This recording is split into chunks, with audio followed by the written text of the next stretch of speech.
In our lives, sometimes we have to sacrifice and take risks, and sometimes these risks are not always justified and can only make things worse. But in my case, I think the risk was justified. At least I was able to stand up to my unfaithful wife. It was Friday afternoon, at 4 p.m. for those unfamiliar with military time used in law enforcement. That's 4 o'clock in the afternoon. Government offices generally quiet down around this time on Fridays, and our offices at the Mason County Sheriff's Department were no different. Shift change had passed at 3 p.m., and most staff with regular office hours had left early, using some of their accumulated comp time. My captain and chief deputy, Benito Ben Villanueva, had left at noon that day to take his family on a weekend getaway to the Twin Cities. Meanwhile, I was eagerly awaiting the return of Deputy Christopher Hayes, my day shift lieutenant, from an important assignment I had assigned him earlier in the week. My name is Sean Patrick Quinn, Jr., but everyone knows me as Pat. I've recently been elected and sworn in as the sheriff of Mason County. Today marked the end of my first official week in office, having been sworn in the previous Monday morning. Initially, I had tasked Chris Hayes with an assignment right after the swearing-in ceremony, intending for him to carry it out later that day. However, I had a change of heart and postponed it until this afternoon. One of the responsibilities of lieutenants is to deliver warrants, notices, and official documents upon request. The sheriff's office charges $80 for this service to the public, a fee I considered money well spent. Therefore, I assigned my trusted lieutenant the job of serving divorce papers to my soon-to-be ex-wife, Clarissa, this afternoon. As I sat in my office, I eagerly awaited his arrival to hear how it went. At around 4:03 p.m., a visibly furious Lieutenant Chris Hayes stormed into my office. "The next time you decide to get divorced, Pat, you can personally deliver those damn papers to that woman." I guess the serving didn't go smoothly. I chuckled. "Look at this, Pat," Chris said, pointing to the right side of his face. His cheek and ear were bright red. "That crazy woman slapped me across the face." "She did what?" I couldn't believe it. "I'm not kidding. I handed her the papers, and she slapped me across the face. Oh my God." I burst into laughter. "That's the most incredible thing I've ever heard. Please tell me you're serious." "Absolutely not. I'm serious," he stated, settling into the chair across from my desk. She came to the door, and I politely asked if she was Clarissa Marie Quinn. She confirmed it. I then said, "Clarissa Marie Quinn, you have been served." She completely lost it, got into a heated argument with me, started crying hysterically, and topped it off with a forceful slap right across my cheek and ear. You have no idea how much it stings to get slapped on the ear like that, Pat, even coming from a woman. I'm sorry. I managed, struggling not to burst out laughing. "I'm not laughing at you getting slapped. I'm just amazed she lost her cool like that." Then a sudden realization hit me. "Oh my God, please tell me you had your lapel camera rolling during all of this. Please tell me you were smart enough to have it on." The lapel cam. Of course, it was on. How could I be so? "Oh, I see what you mean." Chris finally caught on. Last summer and fall, I effectively served as the interim sheriff, while my predecessor, William Bud Roberts, was in a lame duck phase and absent from his duties. During this time, I not only ran a campaign to succeed Bud as sheriff, but also managed the day-to-day operations of the entire department. One of the most impactful decisions I made was to use funds from seized and forfeited narcotics to equip every deputy in the department with Wolfcam body cameras. These cameras were affixed to the shoulder lapels of their uniforms and provided high-definition, 1080p resolution video along with crystal-clear audio capturing every encounter they faced. The video was transmitted via Bluetooth to the onboard video recorder, which also synchronized with the dash cameras in the deputies' cruisers to record video and audio simultaneously. Every department that adopted these cameras witnessed a significant decrease in citizen complaints, alleging harassment or excessive use of force. In fact, while complaints were still filed initially, they were often withdrawn once the individuals involved or their families viewed the recorded video footage of the incidents. The cameras, no larger than half the size of a palm, initially stirred mixed feelings among my deputies. On one hand, they felt somewhat like Big Brother monitoring them. Yet already the footage had confirmed 6 incidents reported by my deputies, incidents that had sparked citizen complaints. Remarkably, all 6 complaints were retracted after the involved parties and their lawyers, naturally, reviewed the recordings. I was ecstatic, eagerly anticipating the footage myself. I hoped it would furnish the evidence and momentum necessary to proceed with my plans to divorce my unfaithful wife on terms dictated by me. Chris retrieved the video from his patrol car and transferred it to my laptop. The recording began with Chris casually approaching the steps leading to the front porch of my farmhouse. He rang the doorbell twice until Clarissa finally emerged. Her expression, captured clearly on camera, revealed her shock at seeing a deputy at her doorstep. "Can I assist you?" she inquired. "Are you Clarissa Marie Quinn?" Chris asked.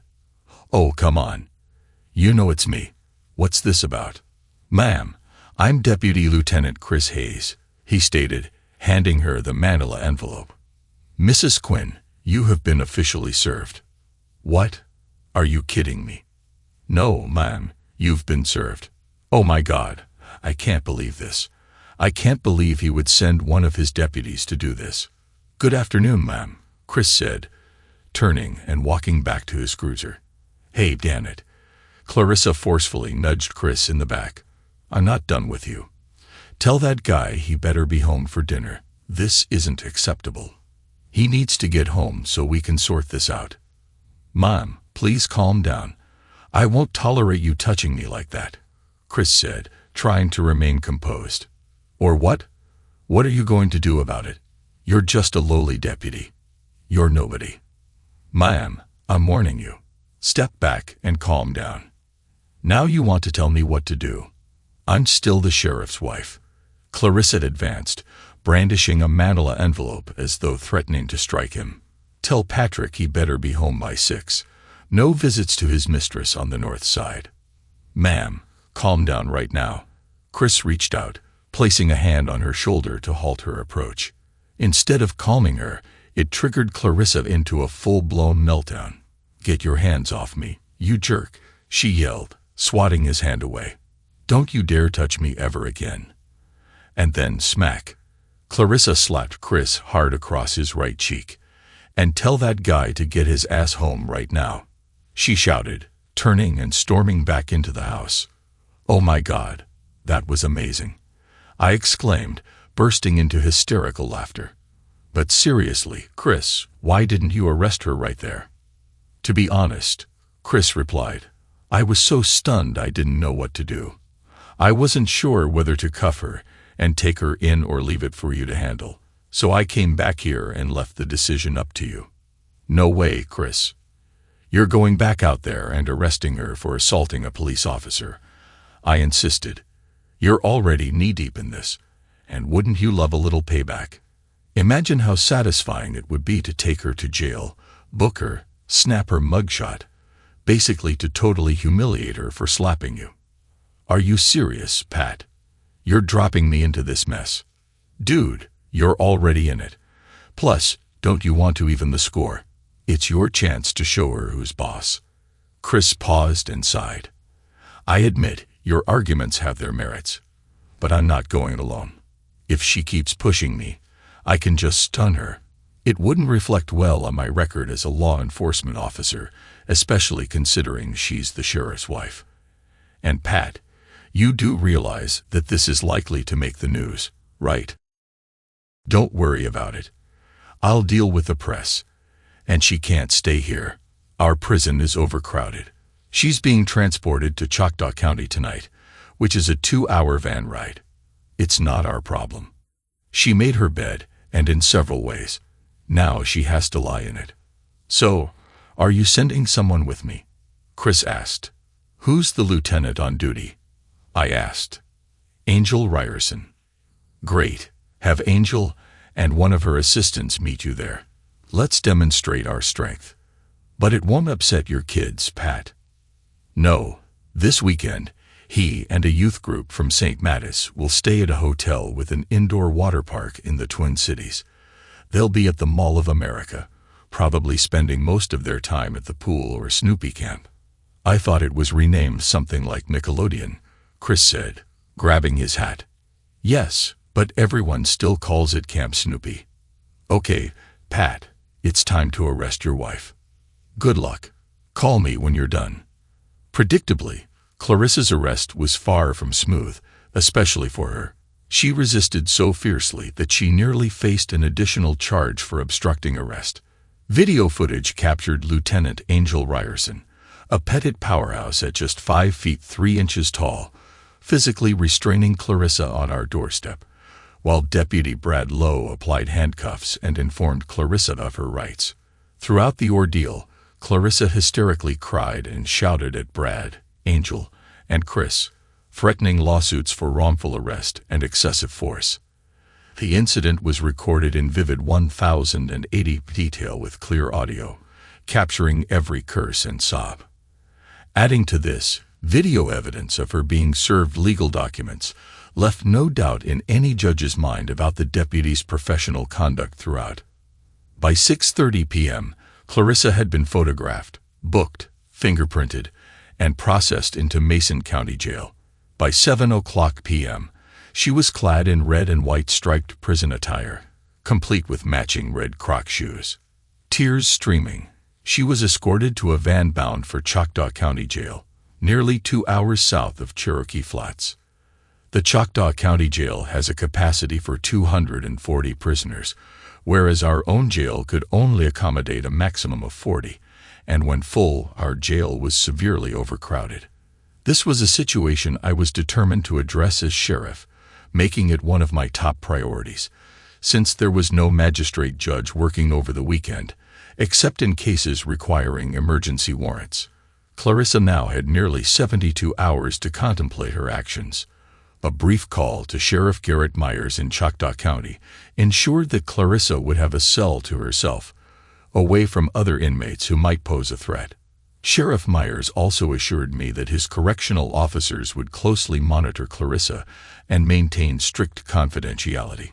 She would be processed into their jail under an alias to ensure her presence and identity remained undisclosed. Chris Hayes sent me a picture message on my smartphone containing Clarissa's booking photo. It was a profoundly disheartening image. Physically, she remained quite attractive, yet the photograph did not capture a youthful, confident woman. Instead, it portrayed someone who had reached rock bottom, grappling with the consequences of her actions over the past couple of years.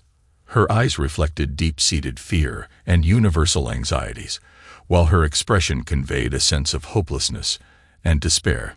In some ways, her face resembled the mugshots of countless women and men who have passed through jails across our nation throughout history. Clarissa had never borne the countenance of a criminal before, yet this photo instantly stamped her with the image of a common offender. Ironically, despite its bleakness, the photo seemed to align with the image I had formed in my mind of Clarissa since her affair with Bud Roberts began. It's intriguing how a single photograph can serve as a stark reminder of how fragile the boundary is between society's elite and its outcasts. I had planned to spend most of the weekend with my new fiancée, Shannon Sullivan, and her wonderful daughter, Bridget. However, due to the incident involving Clarissa's arrest, I had to stop by the acreage to feed the horses and take care of a few other things. It wasn't until shortly after 7:30 that I finally made it to Shannon's place. Around the same time, Chris Hayes texted me Clarissa's booking photo.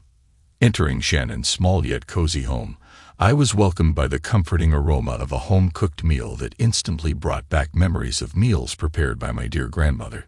Shannon and Bridget had arrived home just before me. Shannon had finished her nursing shift in the ICU at Holy Family Medical Center at 7, and then picked Bridget up from a friend's house, where she had been after school on the days Shannon worked. "Patrick," Bridget called out as she dashed towards me from the kitchen. "Hey, Bridget," I greeted her, lifting her up in a warm embrace. "How are my two favorite girls in the world?" "We're great. "I've been waiting all day to see you, Patrick. Want to see my bug collection?" "I'd love to, sweetheart. But why are you collecting bugs in the middle of winter?" "Mom and I caught them last fall, silly. Her teacher kept all the kids' bugs on display and finally sent them home today," Shannon explained, leaning in for a kiss.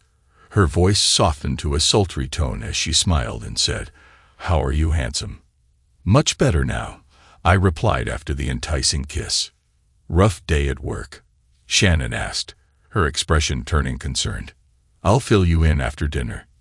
"All right," she nodded. For the next 20 minutes, Bridget animatedly shared stories about her bug collection and her day at school. Until Shannon set down a generous plate of meatballs and mashed potatoes on the table, I marveled at how quickly she could whip up such a comforting meal. It turned out Shannon liked to prepare 5 or 6 full meals over the weekend and freeze them, making weeknights easier with just a quick oven warm-up. If only I could run the sheriff's office as smoothly as Shannon ran our household. It only confirmed that I had indeed chosen a winner. After dinner, I assisted Shannon and Bridget with clearing the table and tackled most of the dishes, my way of showing appreciation for the delicious meal. We played Bridget's favorite board game, Bonkers, before it was time for her bedtime story. Tonight, I read her The Lorax by Dr. Seuss. Once Bridget was tucked in, I joined Shannon in the living room. She had changed into pajamas and a Minnesota State sweatshirt, sipping juice instead of her usual wine. "No wine tonight?" I asked. "Not tonight, love. I've got work tomorrow, and promised Mindy Sutherland I'd cover for her at 6. Mom's coming early to take Bridget to the ranch for the day." "Ah, I see. She'll have a great time, I'm sure." "You're welcome to a glass, though." "I think I will," I replied, pouring myself a generous glass of Chardonnay. I'm no wine expert, unsure of the rules about when to drink it, but Shannon's peach Chardonnay suited me just fine. I settled beside her on the couch, letting go of the day's stress in my first week as sheriff. That was the sigh of someone who had a tough day. I thought things were going pretty smoothly until now. "They are mostly," I replied, taking a long sip of wine. "But this afternoon changed things a bit." "How so?" I gazed into Shannon's eyes and said, "I had Chris Hayes deliver the divorce papers to Clarissa this afternoon." Shannon tensed up, visibly anxious. "Oh my God, it finally happened. You're really getting divorced." She gripped my left hand, trembling. "This is real. We're really going to be together." Tears welled in her eyes, one streaking down her cheek. "Yes, we are, babe," I assured her, squeezing her hand. How did she react? I sighed deeply and closed my eyes. It was a complete disaster. "What happened?" "You won't believe it if I tell you." Seemed Patrick Quinn. "Don't leave me hanging like this." "That's not fair," she scolded. Okay. You're right. Chris Hayes, my day shift lieutenant, served her the papers this afternoon. Clarissa flipped out on him, called him names, cursed him out the whole 9 yards. And then I paused for effect. She slapped him across the face. Shannon gasped in disbelief. "Oh my God, you've got to be kidding me." What happened next? I had Chris and 2 other deputies, Lieutenant Angel Ryerson and another deputy named Brad Lowe, arrest Clarissa for assaulting a law enforcement officer. Another gasp of surprise. "Oh my goodness, are you serious? What on earth were you thinking?" "What do you mean, what was I thinking?" I replied, somewhat surprised. "Clarissa attacked one of my deputies. She's no different from anyone else. It was a completely unprovoked assault. I understand, but legally she's still your wife. I know she's done some terrible things to you, but should we really have her arrested? This isn't about revenge for what she, Bud, and Marion Lawson did. This is a consequence of her losing control and attacking one of my deputies in anger towards me. Regardless of our feelings about each other, there's no excuse for her to assault one of my deputies. I also need to make it clear to Chris and my team that I won't tolerate any kind of abuse toward them." I know, Shannon replied, calming down. "It's just all so shocking. I'm struggling to process everything that's happening. I know, honey, I know, I reassured her, squeezing her hand tightly. So how do you think this will affect everything? Well, I mused. The only thing I can think of is maybe this will make Clarissa more open to the idea of divorce. Perhaps this incident can help convince her to consider an amicable separation. Once again, Shannon's face registered shock. Oh my goodness, Patrick. I don't want to come off as unsupportive. Did you have her arrested just to leverage your divorce? No, I responded firmly, shaking my head. Absolutely not. Please dismiss that thought right away. I would never stoop to that level. Doing so would lower me to Clarissa and Bud Roberts' standards. Let me be clear. Clarissa broke the law by assaulting one of my deputies. That's why she's spending the weekend in jail. I'll do everything within the bounds of the law to assist her, but I won't deny that I intend to use this to ensure the best start for us legally. If that means using her arrest to facilitate a smooth, amicable divorce, then I'll do it. But understand, I won't use it against Clarissa in our divorce proceedings. My goal is to help her see reason and minimize the impact on our boys. You're right, Patrick. I should have known better. I know you're not that kind of person. I'm really sorry I brought it up. Shannon leaned over and kissed me to apologize. Don't worry about it, I replied. I rely on you to keep me grounded. Bud Roberts clearly let this job get to his head, but I trust you to be my anchor, babe. Well, Shannon said with a playful grin, placing my wine glass on the table. I may not know much about dropping anchors, but I'd appreciate it if you took me to bed and, let's say, dock your ship in my little port. I burst out laughing. What did you just say, love? Come on, Patrick. I'm trying to be attractive and add a little hint. Hey, I enjoy a bit of dirty talk as much as anyone else, but you'll have to step up your game if you want to impress me. Shannon confidently stood up and began to take off her Minnesota State Mankato sweatshirt. So, Sheriff, she whispered after another thrilling kiss, are you going to make love to me or what? Oh, of course, I readily replied when she led me to her bedroom. The next 2 hours were incredible. The next morning, Shannon left for work shortly after 5:15 a.m., but not before we had another quick and intense session. I couldn't get rid of the incredible thoughts about her when she ran out of the house without even taking a shower and carried the smell of Sheriff Pat Quinn with her all day long. It wouldn't matter to any normal person. Usually a little deodorant and a change of clothes are enough for us. Shannon, a natural beauty who rarely used makeup, didn't need it anyway. After Suzanne, Shannon's mother, came to look after Bridget, I slipped out of the house. I headed back to the farm to do some chores around the house and figure out how to spend the rest of the day. My divorce lawyer was Danielle Nichols, known in the city for her harsh reputation. If I hadn't hired her first, Clarissa would probably have approached her herself.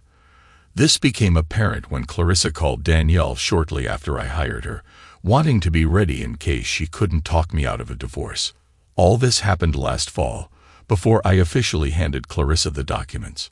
I found Danielle in her office at Brown, Graham, Norris, Slater, and Nichols, even though the firm was closed for the weekend. Given recent events, I thought it wise to warn her. As expected, Danielle was furious about Clarissa's actions, especially because of her quarrel with one of my deputies. Looking into the eyes of Danielle Nichols, Esquire, was like looking into the eyes of Satan himself. I was glad she was on my side.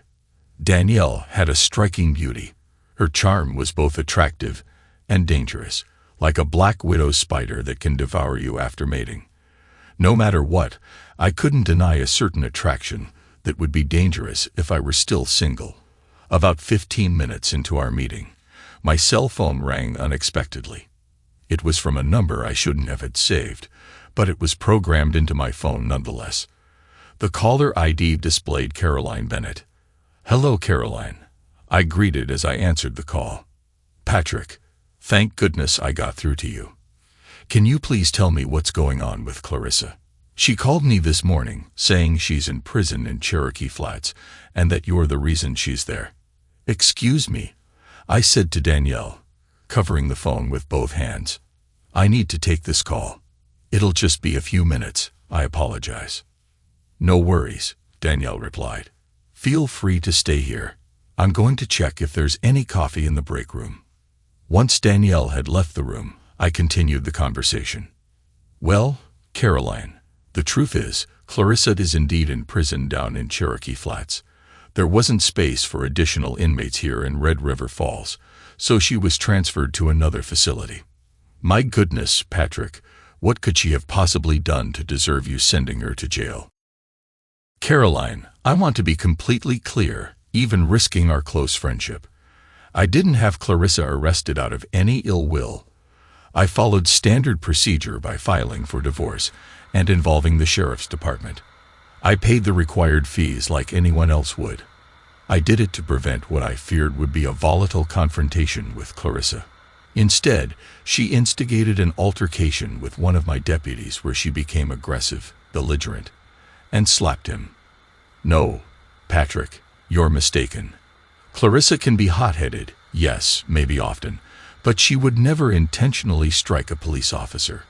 I find it hard to believe. Your deputy must be mistaken or exaggerating. I hate to say this, Caroline. I sighed, but the whole incident was recorded on video.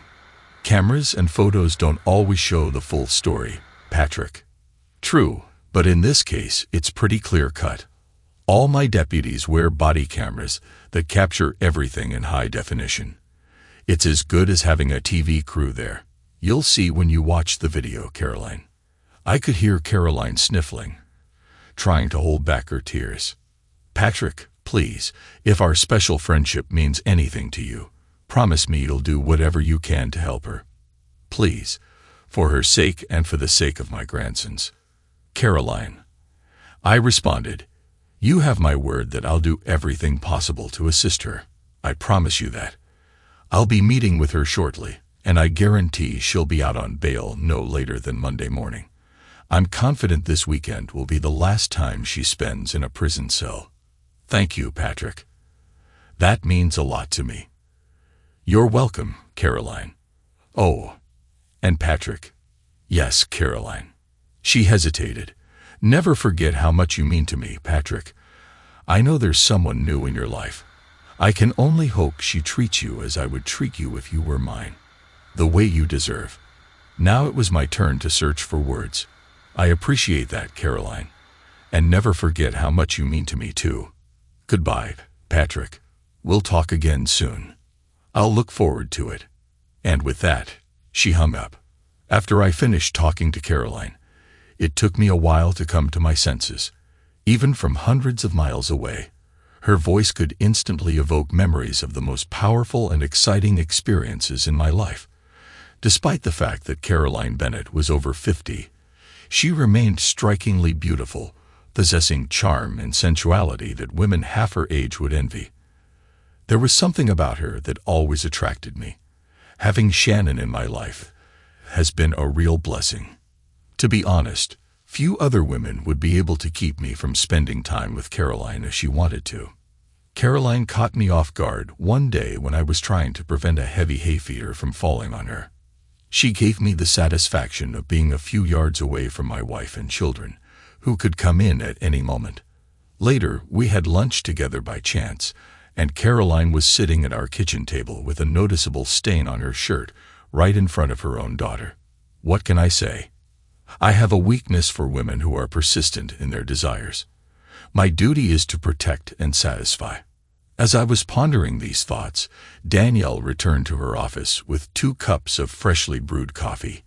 Placing one in front of me on her desk, she seemed the type who could easily exert her influence over me or any man. For that matter, she proudly described herself as happily divorced. Previously married to Karsten Brown of the law firm Brown, Graham, Norris, Slater and Nichols, Danielle had joined the firm as an associate attorney. Her rise to partner coincided with her personal relationship with Karsten, who had divorced his previous wife shortly after Danielle joined the firm. The scandalous nature of their affair was fodder for gossip, perfectly illustrating the saying, "There's not much to see in a small town, but what you hear sure makes up for it." "Now," Danielle said, settling back into her high-back chair, "let's strategize how we're going to handle that unpleasant wife of yours." Danielle thought I was crazy for trying to negotiate a fair divorce settlement. She was confident that she could leverage Clarissa's arrest to secure everything I desired, using the threat of more prison time for her. However, all I really wanted from Clarissa was a quick and uncomplicated divorce. My goal was a clean 50-50 split of our assets and shared custody of our boys. I preferred the boys to reside primarily with me on the farm, while Clarissa could have generous visitation rights after school every other weekend and for a significant portion of the summer. In contrast, I believe Danielle just wanted to see Clarissa suffer like a worm on a hook. Personally, I simply wanted to part ways while preserving Clarissa's dignity, especially in the eyes of our sons. I hoped this approach would be enough to discourage any further conflict from her. I left Danielle's office just after 9 a.m. I needed to pay a little visit to another lawyer. I drove to the west side of the city to a posh little neighborhood called Elk Run Heights. It was one of the newest apartment complexes in Red River Falls, and it had many mansions of the most influential people of Red River Falls. The Fox Run Golf and Country Club was incorporated into the complex, and almost every home had a golf course in front of the entrance. Most locals could either swim in their pools or sunbathe in one of the sand traps and completely get rid of the need to go to the beach, at least in the summer. 59 to 45. Elk Run Drive was the residence of one Marion Lawson, also known as the Mason County prosecutor. Needless to say, Marion wasn't expecting me today. Considering it was the middle of January, I wouldn't bother the four of them. Marion, it turned out, preferred threesomes, especially with my wife and Bud Roberts. He also had a penchant for which he could have been jailed for life, but it was a secret only between Marion and me, although it could easily have been revealed to the whole world if he had angered me. I approached the grand brick house and pressed the doorbell. Marion himself appeared shortly after. "Jesus," he muttered at the sight of me. And here I was having such a good weekend. "Good to see you too, Marion," I replied as Lawson lingered at the half-open door. "So, are you going to invite me in?" "Not unless you've got a damn good reason," he grunted. "Oh, I assure you I have business to discuss." "Does this concern me at all?" he asked pointedly. "Marion," I said sharply, "everything I do has some connection to you." Marion rolled his eyes and reluctantly opened the door wider. "My study's on the left. And for God's sake, take off your shoes so you don't mess up my newly refinished hardwood floors." "Well, it's almost like we're settling in for a visit," I teased. "Don't get any ideas. You're not staying long enough to watch the playoffs, and every beer in the fridge has Marion written on it, not Patrick. Doesn't matter. The Vikes were out ages ago anyway." "Damn it, Pat, the Vikes were out before the preseason for crying out loud," he grumbled. "How can you stand to support those losers?" "Hey, now to hate my team is to hate me," I retorted. "Do you really want me to respond to that, Quinn?" "Probably not," I conceded. We entered the house and headed towards Marion's office when his wife, Patty Jean, noticed us from the sprawling open kitchen. The aroma of whatever she was cooking was irresistible, and my empty stomach reminded me that I hadn't eaten yet. "Oh, hello, Sheriff. What brings you here today?" Patty called out from the kitchen. Before I could respond, Marion cut in. "He won't be staying long. We have some important business in the study. Make sure we're not disturbed." Patty Jane looked visibly disappointed by her husband's stern tone, but her face lit up again when I added, "It's great to see you, Patty. Whatever you're cooking smells amazing." "Thank you, Patrick. You should come over for dinner sometime." "I'd love to, and I'll bring my fiancé along with plenty of bad jokes and a big appetite." Patty Jin burst into laughter, but Marion quickly ushered me into his office, closing and locking the door behind us. "By the way, you're not coming for dinner," Marion remarked as he gestured for me to take a seat in front of his grand oak desk. But Patty Jane just invited me, Marion. It would be rude to decline. Marion shot me an irritated glance from his flamboyant chair. Did you come here just to annoy me, Pat? Or do you actually have something important to discuss? Tell Patty not to go overboard. I'm a simple man with simple tastes. Damn it, Sheriff. Meatloaf, mashed potatoes, and gravy. Comfort food always hits the spot for me, especially in winter. I bet Patty could work wonders with that. Her cooking seems to be doing wonders for your figure, Marion. I chuckled. I'm giving you a warning, Pat. My deputies arrested my wife last night. Lawson's jaw practically hit the floor. What? Are you kidding me? No, I'm not. She was served with divorce papers yesterday, and she assaulted one of my deputies. Lawson stared at me wide-eyed. You know what? Phil Robertson said it best. You're a special kind of stupid, Pat. I mean, my God, who did the people of this county elect as sheriff? They elected someone who believes that neither they nor their families are above the law. Rubbish. What happened? Did she accidentally bump into him? Nope. She got angry, took it out on my deputy, and slapped him across the face. We have it all on video. Who? Who what? I asked, confused. Who was the deputy she slapped? Lieutenant Chris Hayes. Oh, Jesus, Lawson said, grimacing and shaking his head. Figures, if that incompetent fool isn't messing something up right this minute to deserve a slap, then it's only a matter of time. He's probably getting slapped right now by his tattooed, druggy girlfriend. I shifted uncomfortably as I prepared to defend Chris and Tanya. I can assure you Lieutenant Hayes is not unintelligent, and neither is his new wife. In fact, she likely has the highest IQ in Mason County. The only mark on her record is a minor possession charge from Massachusetts. Are you kidding me? You let your damn deputy marry that woman. I know for a fact she sells a ton of weed out of her store up north. Fixing computers and selling old records doesn't pay the bills for that place. Actually, it does, Marion, I interjected. Tanya still repairs, upgrades, and sells computers and records. But she's also taken on contracts around town, at my suggestion, working as a network administrator and analyst for several businesses. Every one of her clients sings her praises. She pretty much outshines every other it guy in Red River Falls.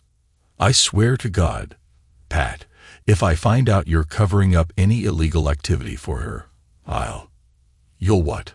I cut in. Remember, I know what incriminating stuff you have on your home computer, Marion. I scolded, referencing the child pornography he still had. Marion stopped abruptly. After a tense pause, he said, You didn't come here to discuss Hayes and his mistress. What do you want, Pat? As I said, my wife is in jail for attacking Hayes. I need you to hold off on pressing charges until I give the word. That's my decision, Pat. I make that call, not you. No, you don't. Remember your unsavory personal interests. Damn it, Pat. Lawson sighed. I'm the county attorney. Sooner or later, you'll have to let go and let me do my damn job. I get that, but not yet. Just hold off on the charges until I say so. If anyone asks, which they shouldn't, just say there's an ongoing investigation, and you'll make a statement when it's finished. How on earth do you plan to prevent people from discovering her whereabouts? She was booked into Choctaw County Jail using an alias. Garrett Myers is a friend who's keeping an eye on her. Myers, the Choctaw County Sheriff.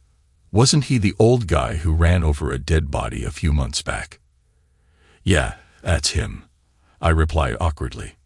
But to be fair, it was a wreck during a terrible snowstorm in the far west of his county, and the body was nearly hidden by snowdrifts. The state patrol should have marked the location. I'm sure that was a great comfort to the family. And I bet the undertaker appreciated it too. How far did he drag the body under his Tahoe before realizing what was going on? About 20 to 25 feet. Look, let's stay focused here. Are you going to cooperate with me on this or not? Fine, Lawson sighed, dismissing me with a wave. I won't file any charges for now. I'll pretend I don't know anything until late Monday afternoon, or until you decide whether you want to press charges.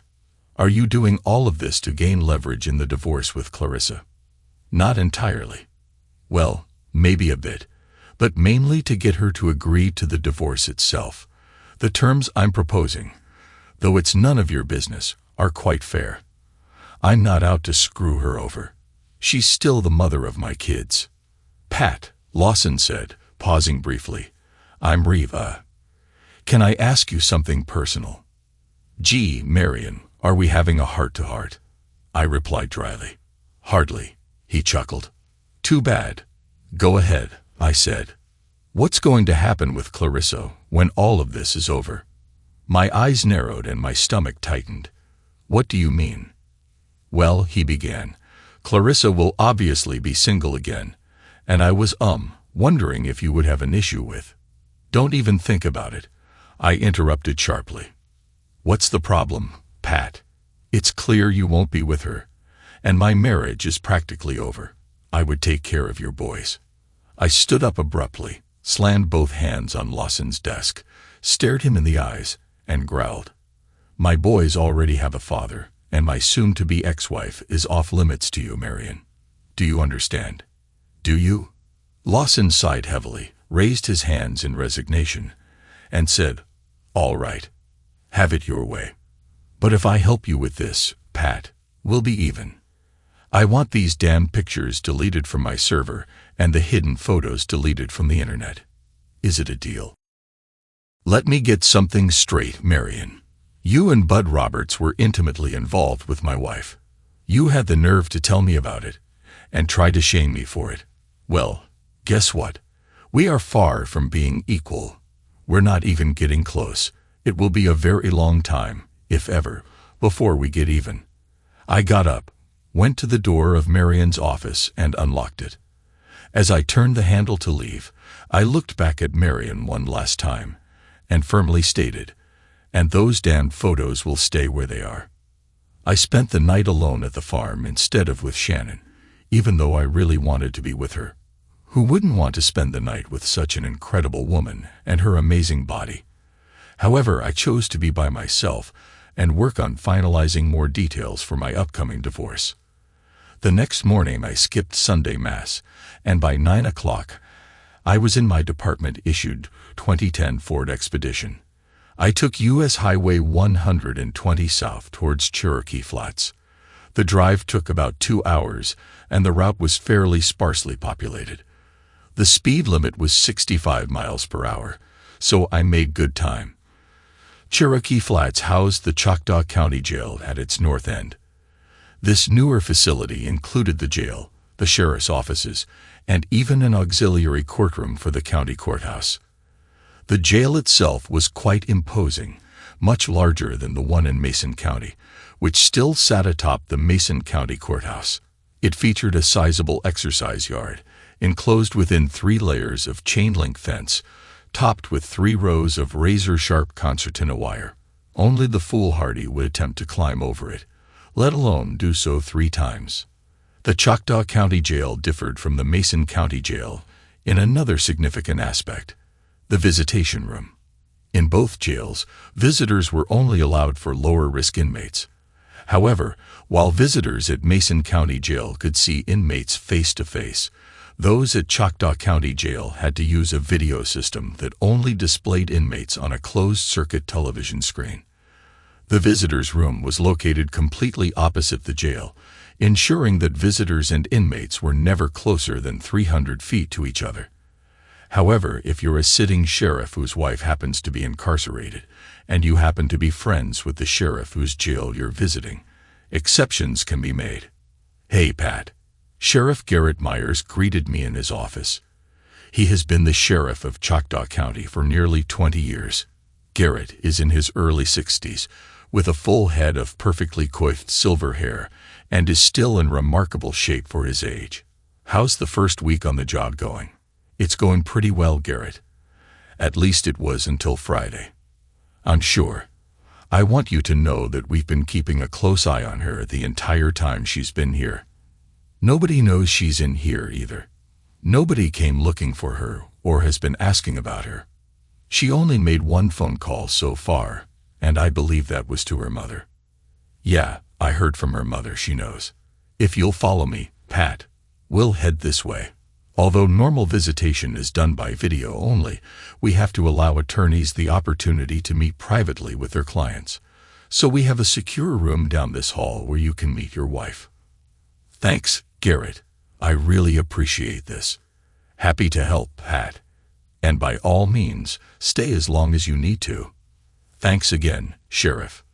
I was led into a small 8x8 room with a metal table and 2 metal stools, all securely fastened to the floor, presumably to prevent inmates from throwing them at their attorneys. The room was not equipped with audio or video recording to maintain attorney-client privilege. Before entering the jail, I secured my personal firearm and underwent a pat-down and electronic search. I waited about 5 minutes before the door opened. I stood up as Clarissa was brought in, fully shackled with handcuffs, ankle cuffs, and a chain that wrapped around her waist, securing her hands close to her body and linking to the ankle cuffs. The purpose of the restraints was to make it difficult for inmates to attack correctional officers and to make escape nearly impossible. The tall, athletic African-American female correctional officer escorted Clarissa to the stool on the opposite side of the table from where I was seated. Once she sat down, her ankle cuffs were secured to a hook on the floor, and her handcuffs were attached to a hook on her side of the table, further restricting her movements. Clarissa looked terrible, and that was an understatement. Her eyes were puffy and bloodshot, evidence of non-stop crying since she arrived. Her hair was tangled and matted, and she clearly needed a shower. She avoided looking at me, doing everything she could to hold back more tears. "How are you, Clarissa?" It was a foolish question, but it was the only one I could think of. "How do you think?" she whispered. "I understand how you feel." "No, you don't," she said, unable to hold back the tears any longer. "How could you possibly understand?" she sobbed. "How could you do this to me, Patrick?" I leaned in and said, "I didn't do this to you, Clarissa. You are here because you assaulted one of my deputies." "I'm sorry," she cried, wailing and sobbing. "I only got upset because I thought he was there to tell me something bad happened to you." "That's not true, Clarissa. And you know it. You know exactly what the procedures are in the event of an officer down. You've been through it before, remember. You knew very well that Chris Hayes wasn't there for that." "I swear to God, Patrick, that's what I thought. I don't care what your deputy told you," she sobbed, still unable to look directly at me. "No, Clarissa, you didn't. I have the whole thing on video. How could you possibly see anything? His car was parked in the driveway, Patrick. It's my word against his. Clarissa, several months ago, we purchased small cameras that the deputies wear on their uniforms, just like their radios. The cameras captured the entire event. Chris Hayes approached you, served you the papers, and then you followed him back towards his car. You deliberately pursued him, being belligerent and provoking him the whole time. He put his arm out to stop you from approaching him. And then you used your left hand to slap Chris on the right side of his face. I have the whole thing on my phone. See, I took out my smartphone, which Garrett had permitted me to bring. I pulled up the video clip and began to play it.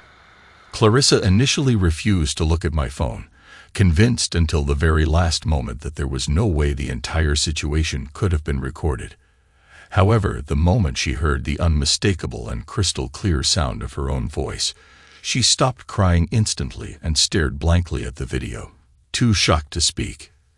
When the video finished playing, Clarissa looked away from me again, this time in shame. "Patrick, what's going to happen to me?" "Well," I said, putting my phone back in my pocket, "that all depends on you. Right now you're facing an assault charge, specifically, assault of a peace officer. That's an aggravated misdemeanor. You could theoretically be looking at 2 to 5 years in prison." "Oh my God," she whispered. "Please tell me you're going to help me, Patrick." "I will help you, Clarissa, but you are also going to help me." What do you want me to do? I want you to sign the divorce papers. I want you to accept them, sign them, and make this entire process as smooth and painless as possible for us, and for Nick and Jake. Is that what this is all about? You had me arrested to get what you want in the divorce." She burst into tears again, seething and struggling to control her breathing. "No, Clarissa. Make no mistake. That's not why you ended up in jail.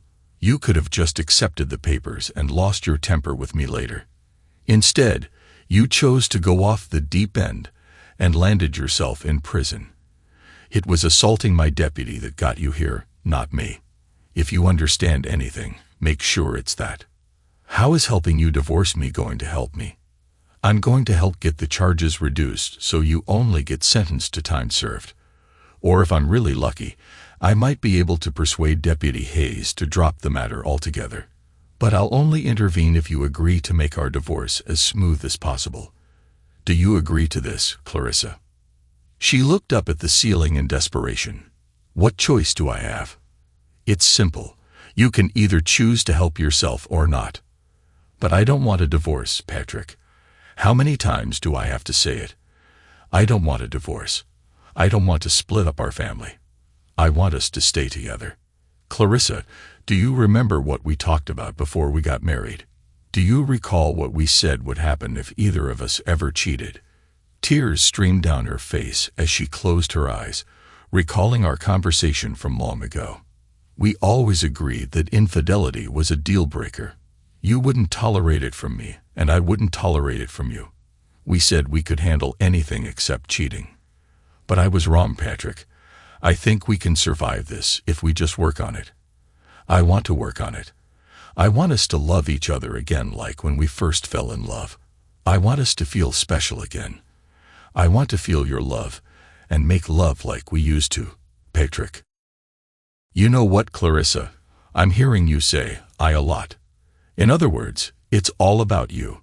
This whole sorry affair has been all about you and what you want. You know what I get to hear from you? I haven't heard you say, "I'm sorry, Patrick. Sorry for the hell I've put you through these last 2 years. Sorry for the pain, heartache, and humiliation I've caused you." I never heard that from you, Clarissa. And if you say it now, it won't mean anything because you'll only be saying it to get out of here and to escape a tough situation. There's no easy fix for this.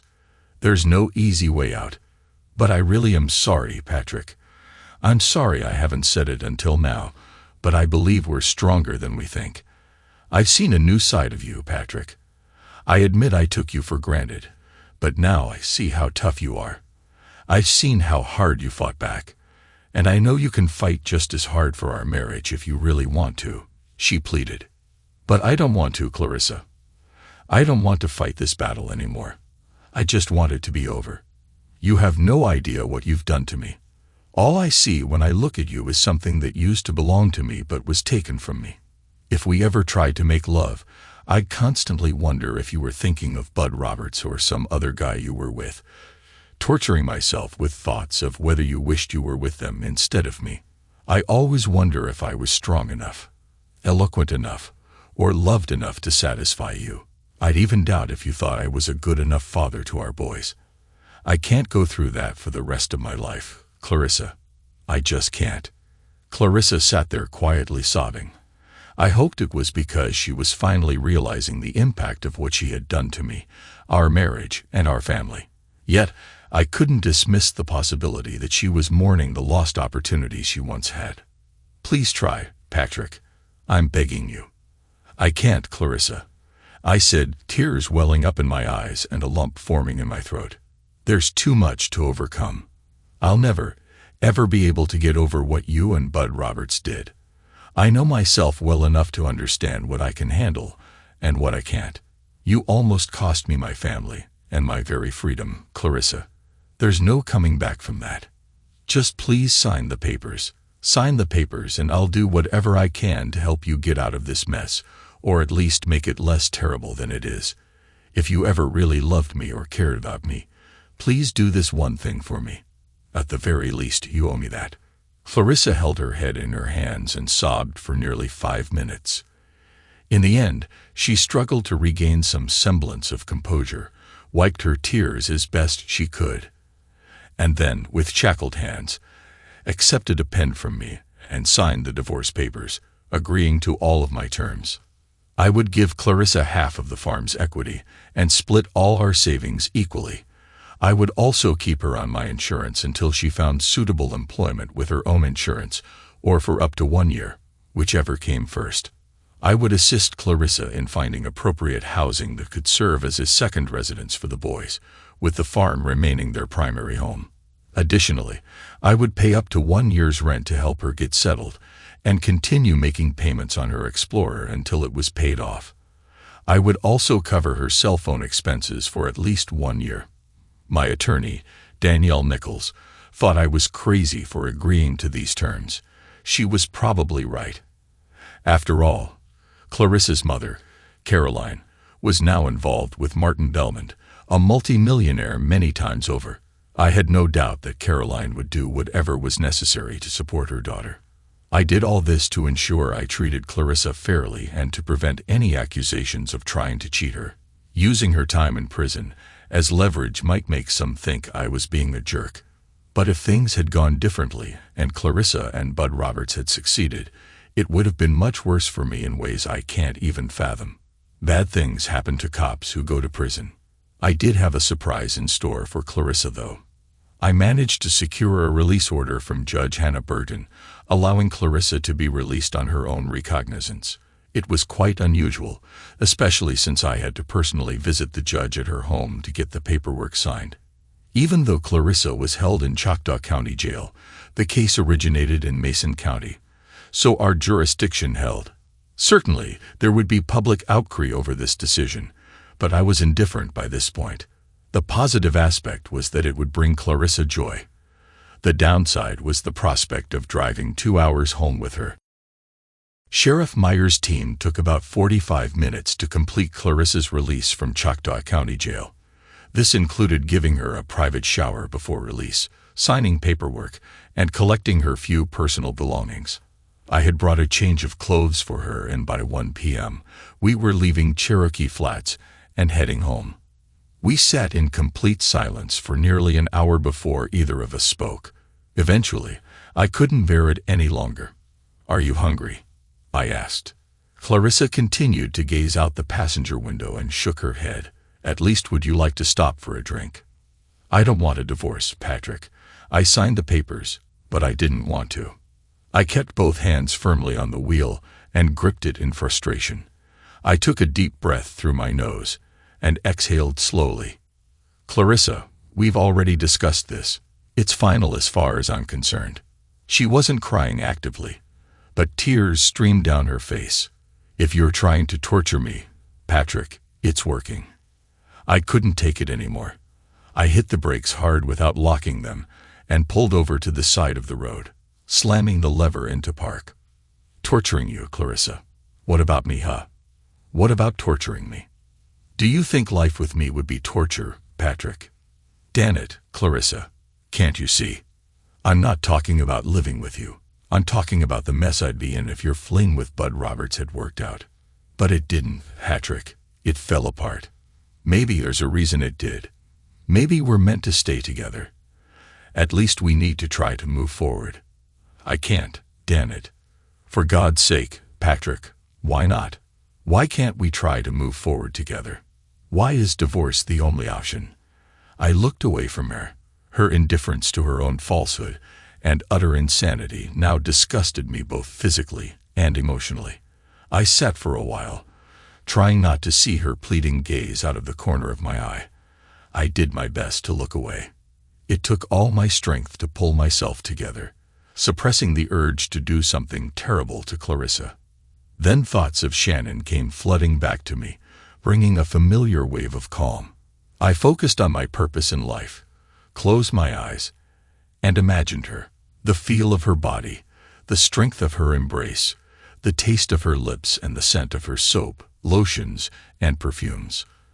At that moment, I regained enough control of myself to finally tell Clarissa what I'd been struggling to formulate all this time. "I can't, Clarissa.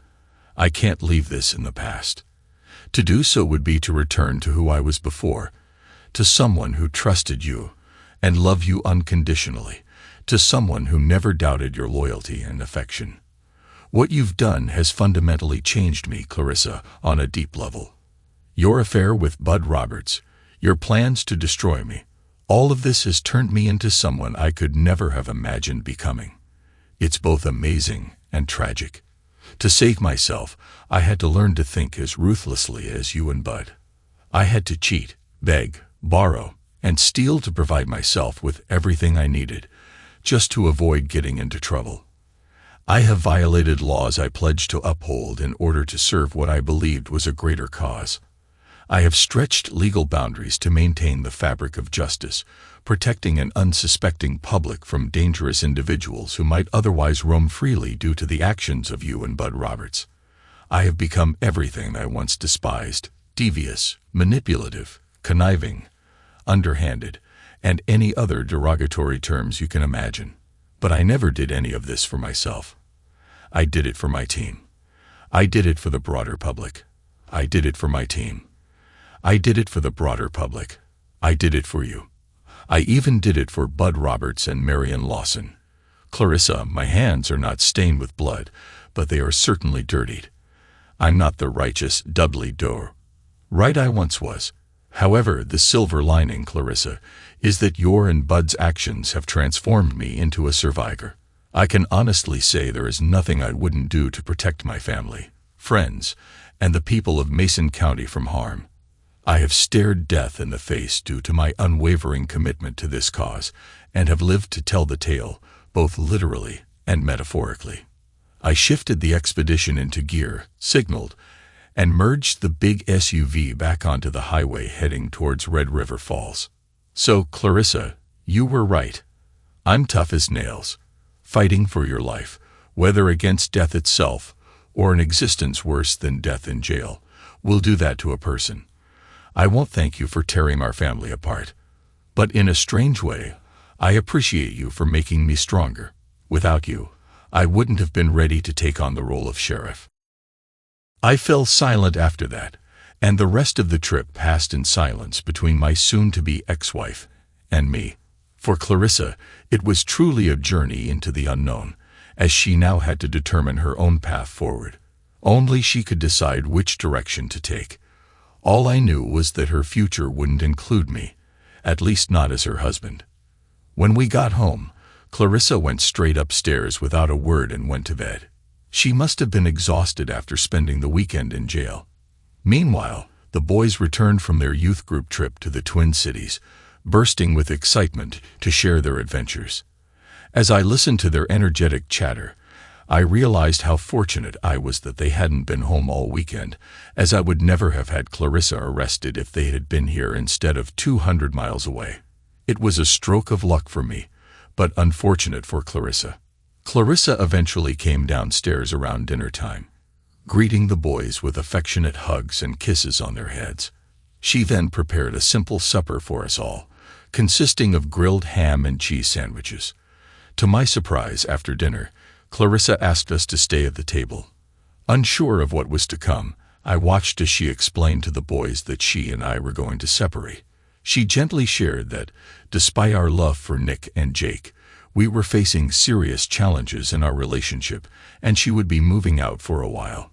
Clarissa went to the extent of stating that it was her decision, not mine, and pleaded with Nick and Jake not to be upset with me. She did stretch the truth a bit by saying she wasn't sure how long we'd be apart, explaining it was just enough time for her and I to resolve some differences we had. I believe her intention in leaving the timeline open-ended was to give the boys time to adjust to us not being together, which I appreciated. She reassured them that their home wouldn't change, and they would stay on the farm they loved with their horses, cattle, dogs, and cats. Clarissa assured the boys they would still see both of us regularly, even though they wouldn't be with both of us at the same time. She even asked them to support me as much as possible and to help find her a suitable place in Red River Falls so they could visit her after school and return home to the farm each night. To their credit, the boys handled the news surprisingly well despite their sadness. There were tears, but they didn't completely break down or throw a tantrum. It seemed they might have already suspected that things would turn out this way. Nick had hinted at it over a year and a half ago, when I was at the law enforcement conference in Minneapolis. Sometimes, as adults, we underestimate our children's intuition and understanding of the world around them. Shortly after, Clarissa managed to secure a lovely apartment in a newly built townhouse complex within a gated community. The complex included its own playground and pool, which the boys would likely enjoy over the summer. And it was conveniently close to their middle school, just 6 blocks away. Chris Hayes didn't need much convincing to drop the charges against Clarissa for assaulting a peace officer. I think he understood how challenging this situation was for all of us and recognized that Clarissa's actions stemmed more from desperate self-preservation than malice toward him or any other deputy. Marion Lawson cooperated as I had insisted he would, and Judge Hannah Bergen played her part in making the case quietly disappear. If ever questioned, people might vaguely remember that something had occurred, but there would be no paperwork or reports specifying what happened. Naturally, I didn't disclose any of this to Clarissa. I simply ensured the divorce proceeded as it should. When I shared all of this with Shannon, she offered me tremendous support, understanding the weight of my impending divorce. It wasn't that I desired to remain married to Clarissa, but rather, I was grappling with the sorrow and regret of a failed marriage. What felt even more surreal was that I could now look forward to building a new life with Shannon and Bridget, emerging from the ashes of my past with Clarissa. Deep down, I believe my sons would warmly embrace Shannon and Bridget as their stepmother and stepsister. I anticipated there would be challenges along the way, but my intuition reassured me that our future held more joyous days than turbulent ones. Eventually, I even began to hope that someday the right man would enter Clarissa's life and bring her the happiness I couldn't provide. A significant surprise came when my future father-in-law revealed that his wedding gift to Shannon and me would be paying off the mortgage on our property. This meant we could focus on things other than working to pay the bank. It was beyond anything I had imagined or felt deserving of. His offer left me so stunned that I initially declined. However, Jack Sullivan reminded me that I didn't want to be on his bad side and emphasized his unwavering support for his daughter and granddaughter. He then burst into laughter, pulled me into a huge hug, and said, "Welcome to the family." With that, a major chapter in my life closes. The next chapter is now open for writing with all key characters in place. There's no need to dwell on the past. Our focus is on a bright future ahead. From today onward, the only history that matters is the one we create for ourselves. Thanks to everyone who took the time to listen to today's stories. If you enjoyed it, please consider liking and subscribing if you haven't already. Feel free to share your thoughts on the events in the comments below. Take care.